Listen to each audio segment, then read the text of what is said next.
Hey, this is Jake from Greta Van Fleet, and you're watching Rocked.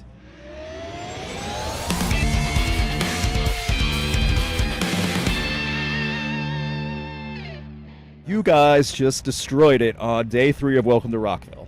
And I say that because this is my first time getting to see you. I was supposed to see you at Aftershock, Oh, really? and I barely just made part of your performance because you had some shenanigans that day with a bus breakdown and things like that. Yeah. Not to bring up bad memories, Yeah. but at the same time, I think... PTSD, man. Oh my gosh. I'm gonna lose it. But you've made up for it. I mean, what was your experience performing at Welcome to Rockville now, the start of this whole festival season? What did you think from your eyes seeing out? I mean, I just saw an absolute sea of people. Yeah. And, I instantly thought to myself, I was very in the moment because the crowd was very, there. So, but Responsive. It was like, yeah, Yes. very responsive. I mean, I'm sitting there sweating and just like feeling bad for myself. And then I realized that everybody in the audience, there's just a sea of people, just sun beating down on them. So. Yeah. It was We amazing. felt it. I mean, we stuck it out because we knew we were going to get something good. But don't get me wrong, there's going to be a lot of people going to work tomorrow with the worst sunburns on their neck. But they're going to be smiling because they saw you guys. Oh, so don't worry about it. Also, I'm just going to point this out right now. This was the performance where my friend and I saw where we heard the most girls shrieking. So whatever you did, you made it Fantastic. work. Exactly. So just remember that. There's a spot in Jacksonville for you to come. We will we'll be always back have now. all that. No, I'm just kidding. Sweet, awesome, ladies, hit me up. So there's so many good things going for you guys now, and I want to top this off with you now have 2 #1 rock songs on the Billboard Mainstream Rock chart. That's so crazy to say because with Black Smoke Rising, you were so much success so quickly. Yeah. Like, how does it feel for you, just like being on that, when you take all that information in? Yeah, it's I don't think that any of us had expected to sort of garner this sort of immediate attention with everything that's happened. We grew up playing music together, and I think a lot of that in regards to people's vision in general is that it was like an overnight success and all that. But Right. we grew up playing for 12 years. You didn't just pick up the guitar a week ago. Yeah, and just right. go, you know what? Okay, here we go. And so I think. But yeah, I mean, it's been insane. I don't think that any of us had expected it. It's a very humbling thing. So my question for you guys, and this is more of a directed to everyone else watching, what advice would you give to younger bands that are trying to pick up, that are going to start looking up to you guys now in a few years too? Yeah. What advice would you give to them to really focus and see what's happening? What's been successful for you in your practice routine, just playing, keeping at it, things like that? Anything that you could give to all those huge guitarists and everything? Yeah, I mean, it's persistence and it's time and it's dedication and it's everything that under the sun that you can imagine. But I think mainly it's to do something truthful and to do something that doesn't follow the rules, and that you could break the rules, create your own. That's my advice.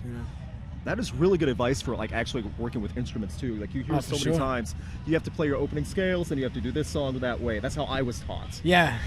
You can get creative with it. That's actually great advice. So break the rules. Exactly. That's well said. Break the rules, not your guitar though. Those are expensive. Yeah, don't break that. Ever do that. No, that's terrible. It's always sad when I see that. So one of the best things I saw today also, you were the only one that I saw to do this, playing behind your head. How does the technique go? I got a great shot of it, by the way. I'll show you. Oh, I'm a sweet. photographer too. Oh, badass. Okay, how long did it take you really to perfect that, or is that just so natural that you just feel it?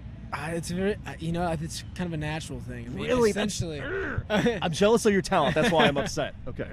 Yeah. I don't know. That just came one day. I think when you start playing all those shows and you're, feeling it. Mhm. I think at one point it went up there. Really? And Okay. I realized that I could do it, and so now since then it's gone up. The ghosts a of lot. rock were guiding you to the Yeah. next step. And just shred from behind you. Right, you It's can so feel it. awesome.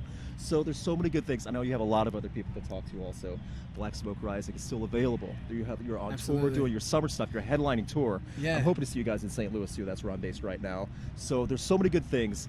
I'm going to ask you the same 2 questions that I end with every other interview, or try to. In the past year with all your crazy festivals, touring, everything, what's one of the best memories you have that you're going to remember forever that's just going to put a smile on your face that you've been on the tour, whether that's something that happened backstage, in the crowd, on the road, something funny, crazy, weird, gross, whatever that memory is, just something that's going to put a smile on your face and you're going to remember it for years to come. Yeah, I think, to begin, we did an entire month tour in Europe, and we finally, we got back and landed in LA for Coachella. Yes. And so to start the top of the summer off, was we walked on stage and I looked out and there was just a sea of people. And I was only there for 45 minutes prior to that when the other, Really? When the stage was being Yeah. changed. So like you got And there in was, and like, then you took the there's stage. no one, yeah. So, and 45 minutes went by. We stepped on the stage and there was an absolute sea of people. That's crazy. And it was like, just such a feeling, an overwhelming feeling of love and reciprocation. And it was like overwhelming. I mean, that's something I always remember. I've heard so many mixed things about Coachella. Did you enjoy your Coachella experience? I did, yes. Okay, good. That's what I wanted to hear. I hear so many mixed Thankfully. things about it, so I'm glad Coachella is Greta Van Fleet approved. That's a good way to say it. Check. Exactly. So final thing, if you had any message to all your fans that you're hoping to see on the road this summer of the big tour, anything you want to get out there right now, just go for it. Yeah. We're finishing up the album finally. New Greta Van Amazingly. Fleet. What? Yeah, 10 songs, I think. Ooh, okay. All original, all new. So not only do we get new Greta Van Fleet, we get 10 new songs. You just made a lot of people's day. Oh, you realize right. that? Yeah. Dang. Okay. Sweet. I don't want to get too deep because I know you want to save some surprises, but I'm Right. excited for that for sure. So Yeah, it's gonna be do you have great. like a timetable for that? We're looking at mid to late summer. So Perfect. next, Okay. So somewhere next in few there. months. Yes, right. Awesome. So you got that coming up. Black Smoke Rising's out now. Get tickets for the tour if they're coming around you because it's worth it. I know because I just saw him shred behind his neck. I haven't had that much talent ever, and he's about at least 10 years younger than me, so I'm not bitter or jealous at all. But it's awesome. So anything else you want to say, go for it. Yeah, we love you all, and we'll see you all around soon.